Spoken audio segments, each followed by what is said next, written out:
훈련을 처음 시작하게 된 동기는 사실 어떤 갈급함에서보다 구역장을 맡게 되면서 사역자가 되려면 먼저 목사님과 같은 방향을 바라봐야 하니까 협조한다는 생각에서였습니다. 교만한 마음이었지요. 이전에 선교단체나 교회에서 여러 제자 양육 과정을 통해 기본 훈련과 외적 삶은 어느 정도 되어 있었기에 공부 자체에서 얻는 새로운 지식은 별로 없었던 것도 사실입니다. 그러나 실수가 없으신 하나님께서는 결코 내게 불필요한 것을 시키실 리가 없었고 오히려 공부 외에서 귀중한 것들, 제게 꼭 필요한 것들을 얻게 하셨습니다. 훈련 초기에 멤버의 50%가 갑자기 교회를 안 나오게 되는 상황에서도 흔들림 없이 계속 가시는 목사님을 통해 주님의 제자는 어떤 환경에서도 요동치 않고 묵묵히 사명 붙들고 가는 길임을 웅변적으로 배울 수 있었습니다.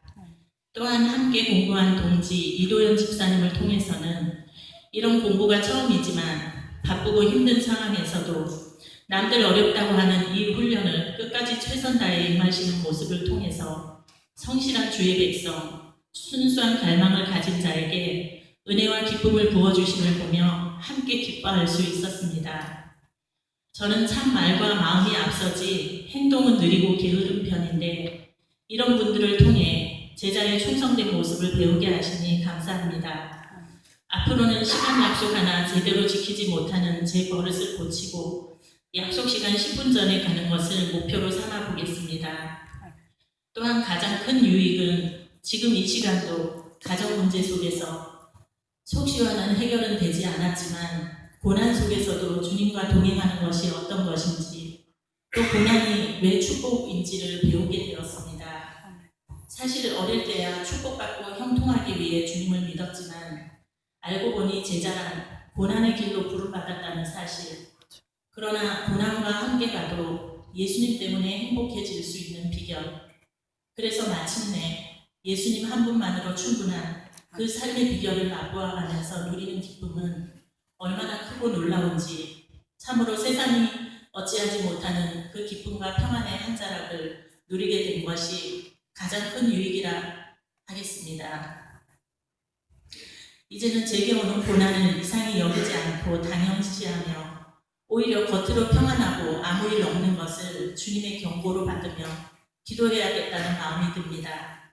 왜냐하면 주님께서 누구든지 나를 따라오려면 자기를 부인하고 자기 십자가를 지는 길이라 분명히 말씀해 주셨기 때문입니다. 마지막으로 실제적 경험 한 가지를 나누고 마치겠습니다. 제자 훈련 과정 중에 큰 가정적인 어려움이 찾아왔는데 그것을 아주 쉽게 잘 넘길 수 있었던 것이 놀랍습니다. 어려움을 겪을 때 영적 지도자와 가까이 있었기에 용기를 내어 목사님께 상담을 드릴 수 있었고 그것이 제가 감정에 빠져 잘못할 수도 있었던 일을 막아준 지혜였음을 지금 깨달으니 얼마나 감사한지 모르겠습니다. 또 어려운 때도 중구둥구 섬김이 사무실 청소 등을 그만둘 수 없었고 이것이 오히려 내 마음을 지켜주고 주님께로부터 멀어지지 않도록 붙들어주는 것을 느낄 수가 있었습니다. 교회는 내가 헌신하여 세우는 곳이기도 하지만 그보다는 내가 어려울 때 교회가 나를 지키고 붙들어주는 것을 삶으로 경험하게 되었습니다. 이제 제자 훈련은 끝났지만 목사님이 아닌 주님께서 주신 영원한 생활 숙제 한 가지를 받았습니다. 바로 사랑입니다.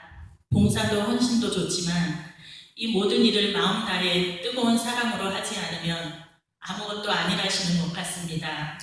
마지막과의 결론이 그것이었고 또 때마침 수차례에 걸쳐서 주신 주일 대예배 설교 말씀을 통해 제게 분명히 사랑하라 말씀하시니 이제 그것에 초점 맞춰 스스로 훈련해 가야겠습니다. 그리하여 이 다음에 주님 앞에 설 때 너는 뭐하다 왔냐고 물으시면 사랑 숙제하다 왔다고 대답할 수 있기를 소원합니다. 그동안 특별한 은혜로 저희 두 사람을 마치 20명처럼 열과 성을 다해 가르쳐주신 목사님께 깊이 감사드리며 마지막으로 한생교회 성도님 중에 여러 가지 이유로 교회로부터 한 발 멀어진 분이 계시다면 용기를 내어 온전히 두 발을 다 담그시기를 특별히 이 제자훈련 잔치상을 놓치지 마시기를 권해드리며 간증을 마칩니다. 감사합니다.